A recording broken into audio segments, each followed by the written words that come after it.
തങ്ങൾ അവിടെന്ന് പറയുകയാണ്, മുത്തുനബി അവിടെന്ന് പറയുന്ന സൂര്യനുദിക്കുന്ന ദിവസങ്ങളിൽ വെച്ച് ഏറ്റവും ശ്രേഷ്ഠമായത് വെള്ളിയാഴ്ച ദിവസമാ.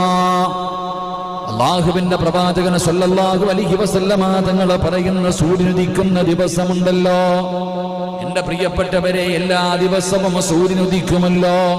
ആ സൂര്യനുദിക്കാത്ത ദിവസം പടച്ചവനെ ഈ ലോകത്തിന്റെ നാശമാണല്ലോ.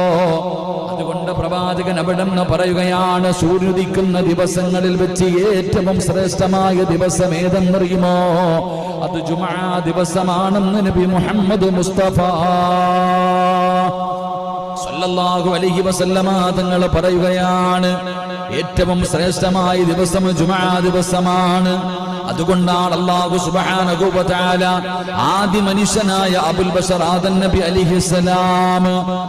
നബി അലിഹിസ്സലാമിനെ സൃഷ്ടിക്കപ്പെട്ടത് എന്റെ പ്രിയപ്പെട്ട സഹോദരങ്ങളെ വെള്ളിയാഴ്ച ദിവസമാണ്. വെള്ളിയാഴ്ചയാണ് ലോകത്താദ്യമായിട്ട് അല്ലാഹുവേ